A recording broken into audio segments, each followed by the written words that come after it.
Defensive coordinator Anthony Campanile is getting some scrutiny right now from Jaguar fans. I think it's all based on panic, but we'll see this weekend. I'll tell you why it's so important for the defense to play well against the Saints.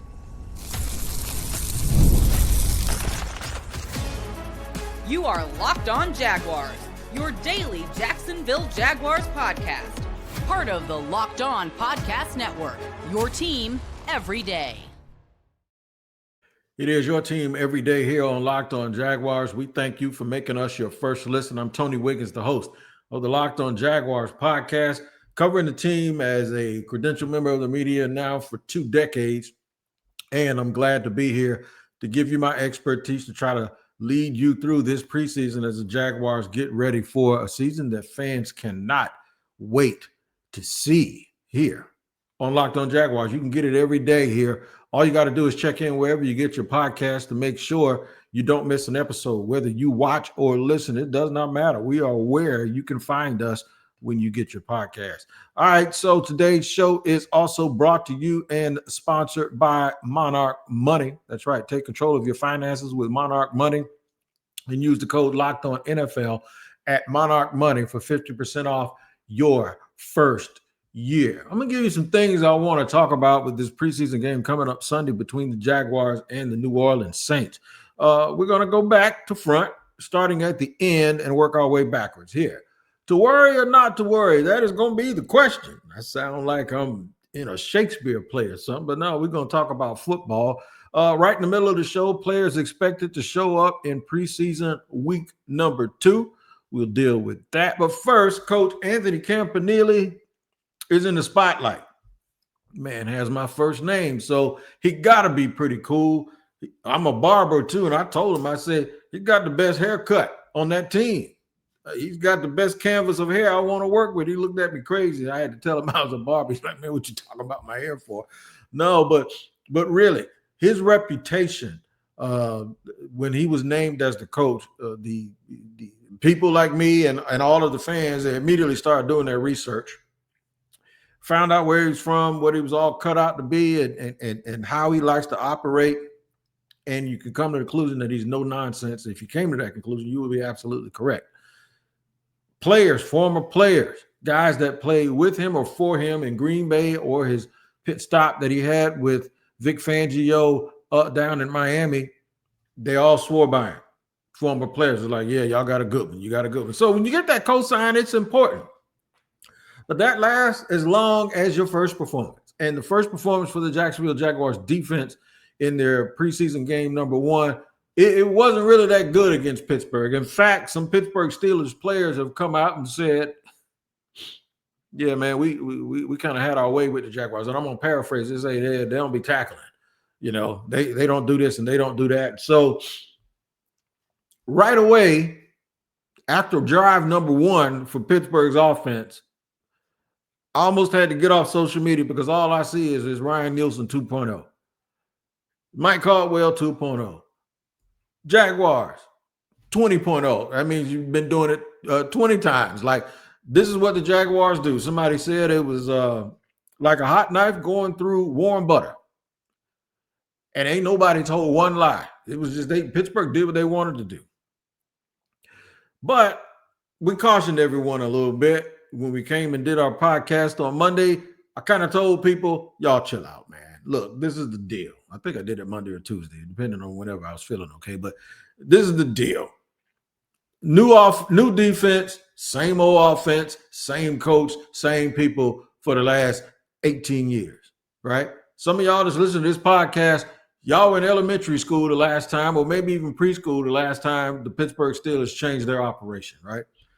And I even brought up the fact that a lot of Pittsburgh people or supporters or people that cover the team are angry about that fact. But that thing is what I believe the familiarity with what they were trying to do, combined with the Jaguars being in something that was totally new, not just new from the standpoint of different coordinator, new from the standpoint of playing a zone versus playing man, playing a position as opposed to playing a player, thinking too much. Maybe playing with their mind instead of their eyes and not being instinctive, right?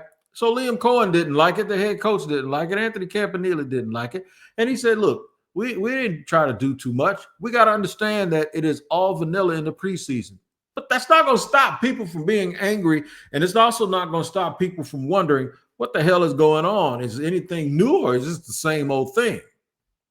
Well, it's new and it's not the same thing. The result may have appeared to be the same, but it's not. So one of the key things we're going to watch with Coach Camp, as I affectionately call him, I don't know if he approves of it, but that's what we're going to call him, Coach Campanile, Coach Camp. Coach Camp, how does he play it now? How does he adjust it now? How does he say, okay, this is what we need to do. We learn from that, and this is how we need to improve? Because that's the problem. One of the problems we've had in the past is teams just did not get better. Teams just did not improve from week to week. You see stuff, you improve on one thing, and then all of a sudden, just like a groundhog, boop, another problem pops up. The analogy that I often use was you fix the bathroom, and then the kitchen starts leaking. It's almost like a episode of Tom and Jerry or something where something is always going to go wrong, right? And what people are really looking for here is hope that there's going to be a certain type of consistency. Folks are going to talk about 2017 and Saxonville until they can't remember anything else, like they can't remember anything else. That is what folks want to see. They want to see an active defense. They want to see improvement. They want to see resistance. So we're going to get a chance to see that this weekend. But I'm going to give you another caveat and something else that you need to pay attention to. We're going to see this against the New Orleans Saints. That might be one of the worst teams in the National Football League. And I know I said that about somebody that made the playoffs last year. I think it was Denver. But I'm telling you, new coach, new system, no familiarity excuses can be made this weekend. So Anthony Campanile is going to be right in the crosshairs, and if they play anywhere near as poorly as they appeared to play last week, I can't defend him. I could be the best lawyer in the world, and there's nothing I can say to make the Jaguar fans stop being panicked about what they saw or what they will see a second time if they see it a second time. Something that predates this current staff that I have often said about the Jaguars, and if you are a longtime listener of Locked On Jaguars, you've heard me say this. We cannot be the elixir. We can't be the antibiotic for whatever ails some other team or their other franchise. We can't be the answer to the test, right? There's something that happened a couple of years ago with the New Orleans Saints, a few years ago. And I'm going to play it, this clip by Ross Jackson, my main man from Locked On Saints, to show you exactly what the Jaguars don't want to be able to provide for the Saints. And it goes back to, don't be fixing what's ailing somebody else. Y'all grandma ever told you something like that? Boy, I don't know what's ailing you, but you better get it right. If you don't get it right, this is going to happen. Well, I don't know what's ailing the Jaguars or if they have something ailing them at all, if ail is even a word. But Ross Jackson for the Saints says that the Jaguars provided an answer for the Saints a few years back that y'all better hope they don't provide this time. I'm going to play that at the top of segment 2, and then we'll get into who needs to make sure that they are not the one that makes these things come true for the Saints. I'm going to pinpoint some players too. We're going to get to that in just a second here on Locked On Jaguars. All right, today's show is sponsored and brought to you by Monarch Money. Most people can't name all their financial accounts or even what they're worth, whether it's a 401k, properties, or investments. And when you don't have the full picture, you can end up leaving money on the table. That's why there's Monarch Money. It's an all-in-one personal finance tool that brings your entire your financial life together in one clean, easy-to-use interface on your laptop or your phone. And thank God for that, because I am a hard dude to get the multitasking when it comes to this, and Monarch makes it really, really easy to do. Monarch does the heavy lifting for you. You can link all your accounts in minutes to see clear data visuals, get smart categorization of your spending, and finally feel in control of your money without ever touching a spreadsheet. Don't let financial opportunities slip through the cracks. Use the code LOCKEDONNFL at monarchmoney.com in your browser for half off your first year. That's 50% off your first year at monarchmoney.com with the code LOCKEDONNFL.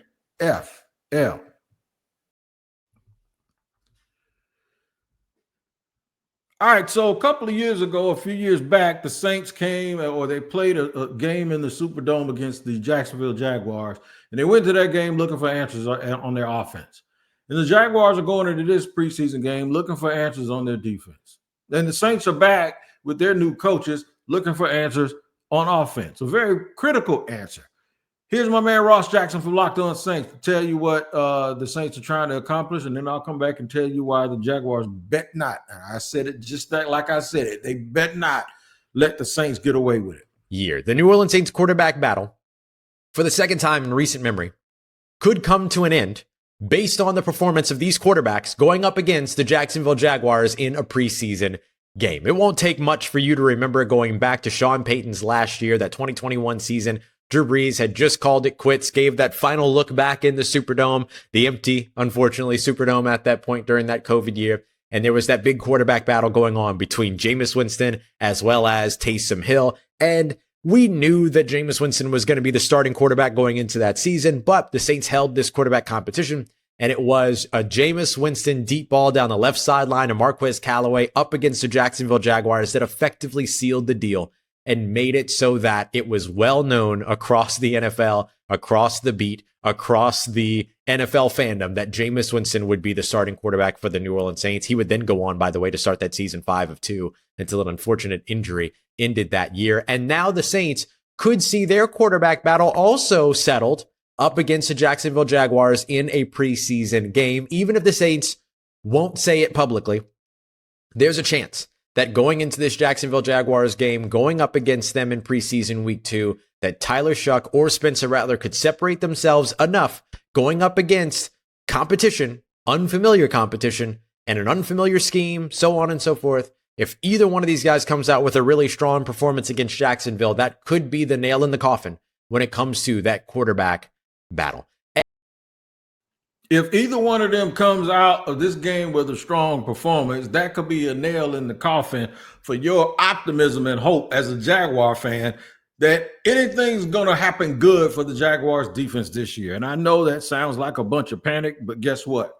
It sounds like reality when you have covered this team for so long, because these fans, man, they are used to, unfortunately, being disappointed.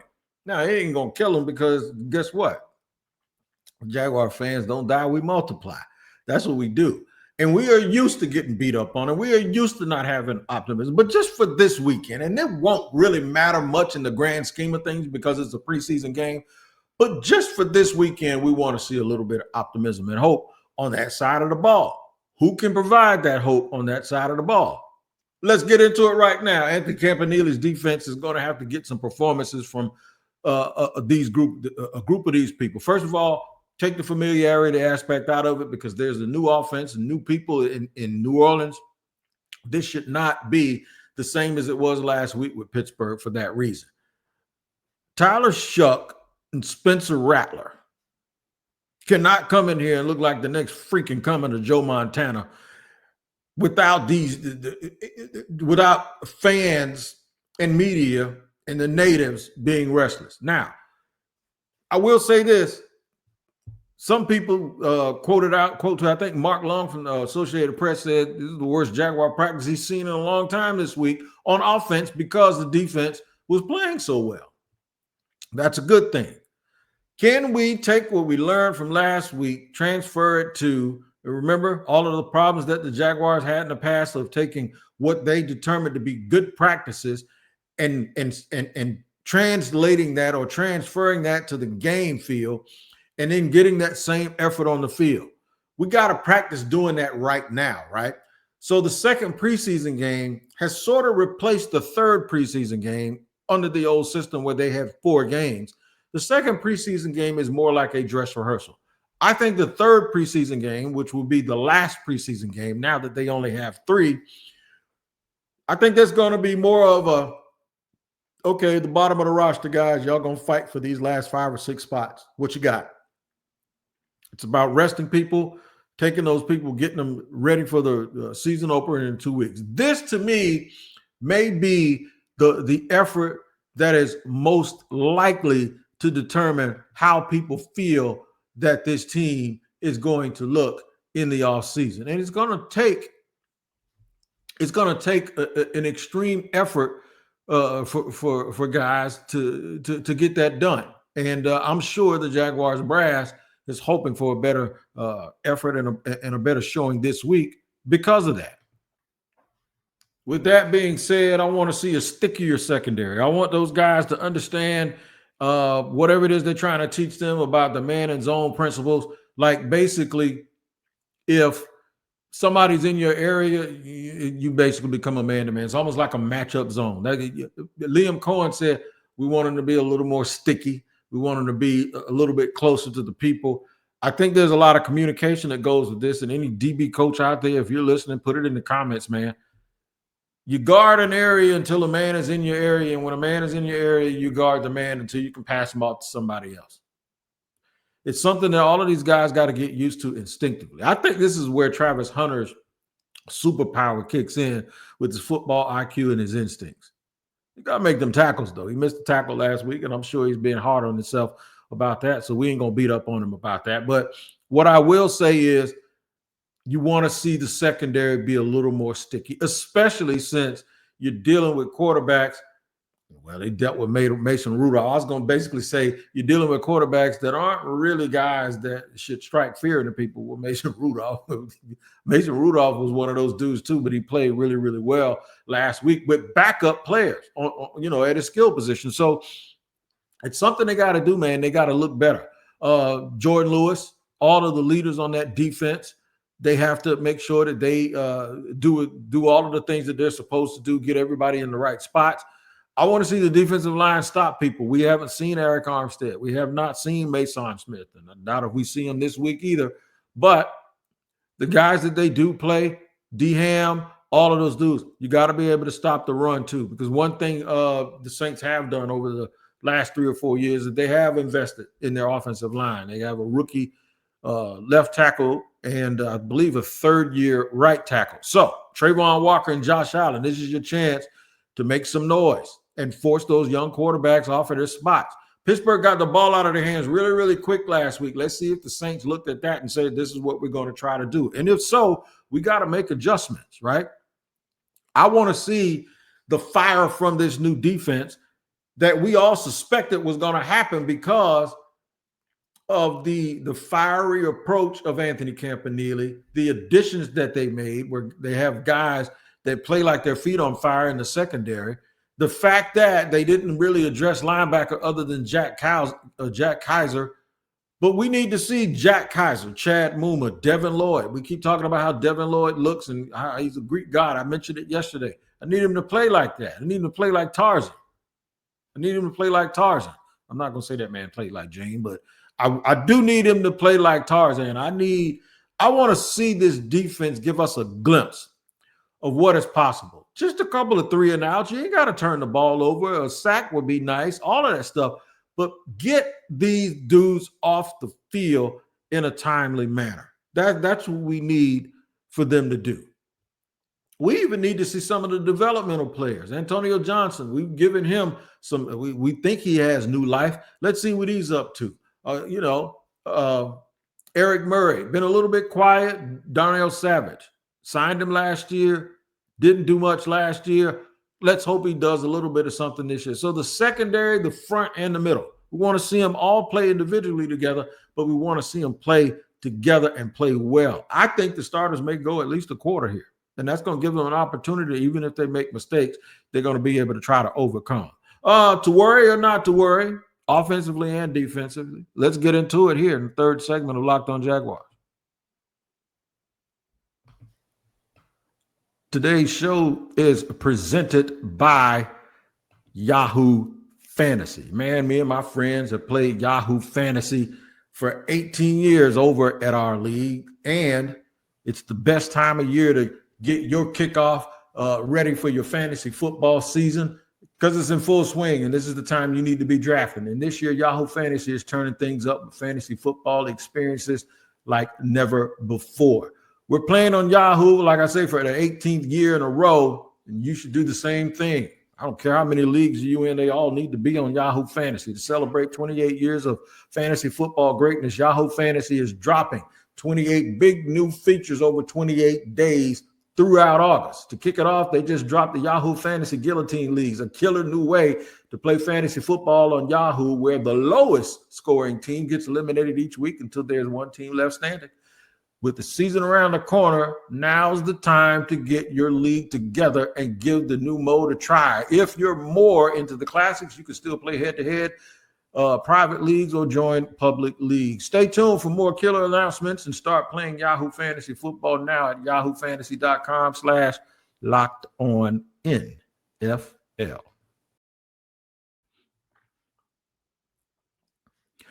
All right, I'm going to take you behind the business a little bit of podcasting. My man Ross Jackson, who you heard from earlier, always tells us during teases, you don't have to have suspense. Tell them exactly what they're going to get and then deliver it. All right? We don't want the Jacksonville Jaguars, as I'm a master of analogies. We don't want the Jacksonville Jaguars to be so mysterious with their offense and their defense. We want to see a little bit of it Sunday, especially against the Saints. You don't go in there and get a headache, man, and get knocked upside your head for 2 quarters and think that the fans aren't going to wonder and the media aren't going to wonder. Or that Monday podcast after that game, you should expect me to go to a very familiar place. I can go into full crisis management mode, grief counselor mode in just a second. Trust me.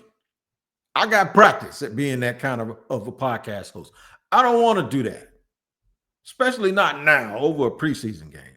And I got to keep reminding myself that this is a preseason game, but it is one where we want to at least see a little something if this is going to be the thing that we're going to be doing, right? The thing that we're going to get behind and cheer for all year, the thing that I have been virtually slap boxing with a bunch of people that call themselves NFL media on social media and telling them they don't know what the hell they're talking about when they talk about Trevor Lawrence and talk about the offensive line ain't been fixed and talk about Trayvon and they talk about Josh and talk about we should have taken a 3 technique, not taking Travis Hunter. That's the weirdest thing I've ever heard. But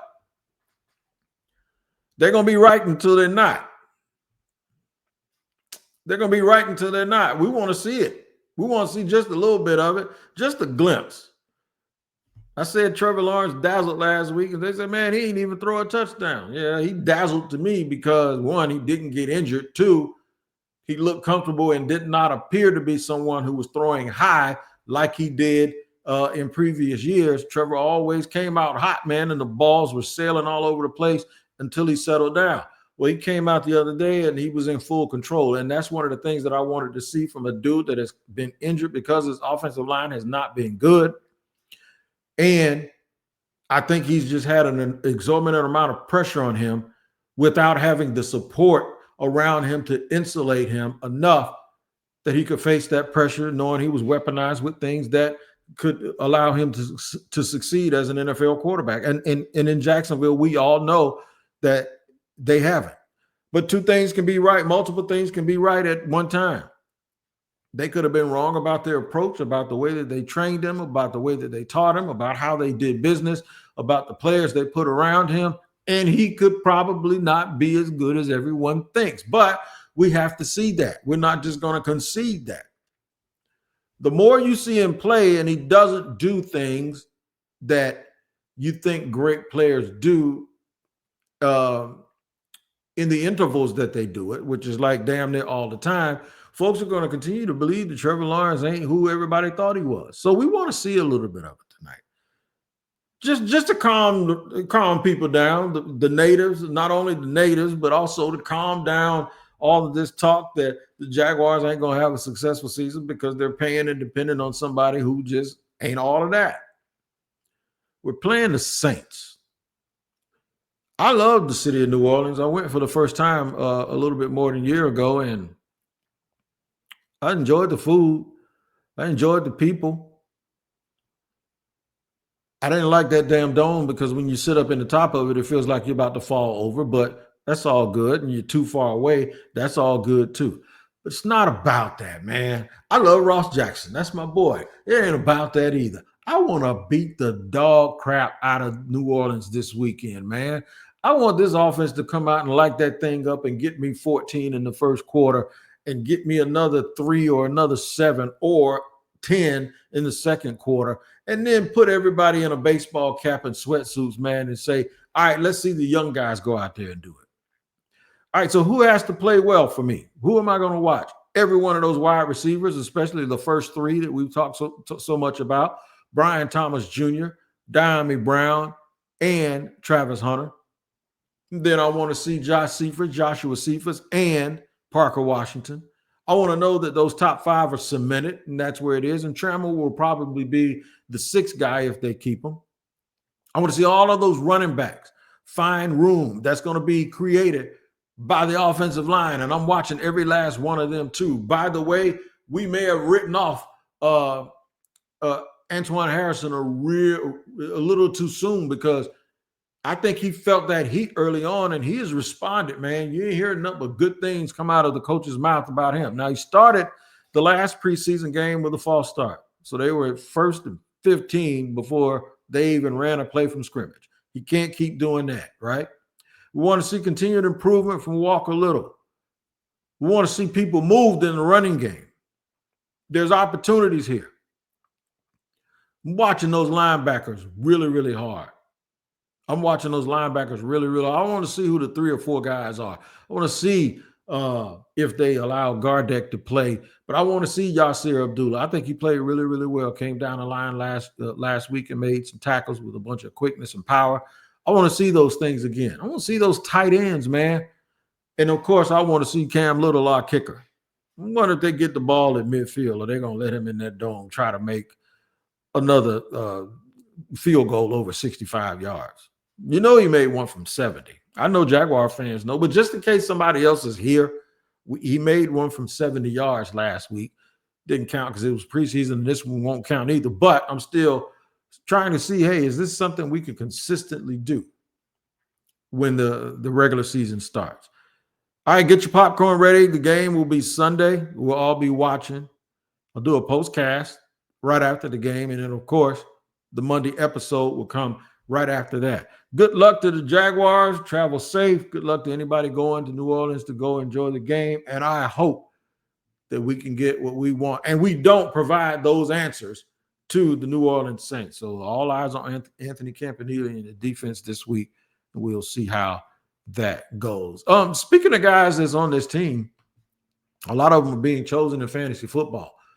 I want to thank you for making Locked On Jaguars your first listening day, but the NFL fantasy draft season is here. Some Jaguars that are going to be available. Where will they go? I think Brian Thomas Jr. is going in the late first, early second round.